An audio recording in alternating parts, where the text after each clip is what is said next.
नमस्कार, मैं सौरभ शुक्ला और आप देख रहे हैं न्यूज़ 18। जरा सोचिए, एक तरफ राजस्थान में लोग 45 डिग्री की भीषण गर्मी से झुलस रहे, तो दूसरी तरफ अरुणाचल प्रदेश में इतनी बारिश हो रही है कि लोगों को बचाने के लिए भारतीय वायुसेना को उतरना पड़ गया है। एक ही देश, एक ही समय, लेकिन कहीं आसमान से आग बरस रही है तो कहीं पानी तबाही मचा रहा है। आखिर ऐसा क्यों हो रहा है?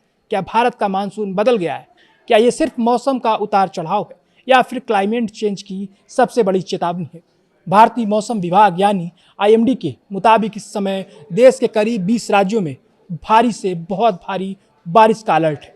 मुंबई, दिल्ली, उत्तर प्रदेश, बिहार और गुजरात के कई हिस्सों में लगातार बारिश हो रही है। लेकिन इसी वक्त राजस्थान, पंजाब, हरियाणा और कुछ दूसरे इलाकों में तापमान अब भी 42 से 45 डिग्री सेल्सियस तक पहुंच रहा है। यानी एक तरफ बाढ़, दूसरी तरफ लू। आखिर ऐसा कैसे हो रहा है? इसकी सबसे बड़ी वजह है बदलता हुआ क्लाइमेट। पहले मानसून का एक तय पैटर्न होता था। केरल से एंट्री होती थी, फिर धीरे धीरे मध्य भारत तक और उसके बाद उत्तर भारत में पहुंच जाता था। लेकिन अब समुद्र पहले से ज़्यादा गर्म हो चुका है। जब समुद्र का तापमान बढ़ता है तो ये ज़्यादा नमी हवा में भेजता है और यही नमी कुछ इलाकों में अचानक बादल फाड़ बारिश यानी क्लाउड बर्स्ट और फ्लैश फ्लड जैसी घटनाएं पैदा कर देती है।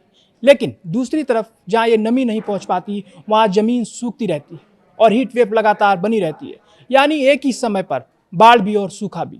अब समझिए अल नीनो और ला नीना का खेल। पिछले कुछ समय तक अल नीनो का असर रहा।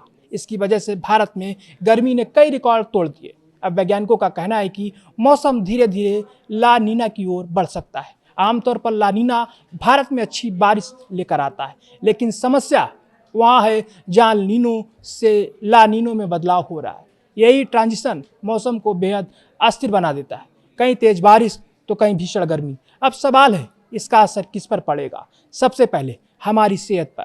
तेज गर्मी से हीट स्ट्रोक और डिहाइड्रेशन का खतरा बढ़ता है, जबकि बारिश के बाद जलभराव होने पर डेंगू, मलेरिया और टाइफाइड जैसी बीमारियां फैलने लगती।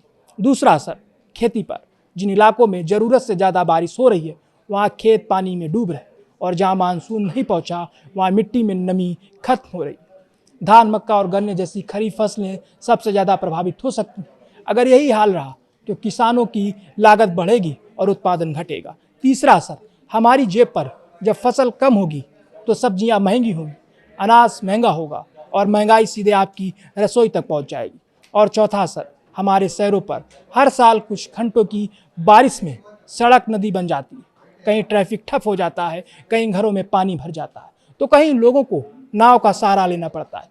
यानी सवाल सिर्फ बारिश का नहीं, तैयारी का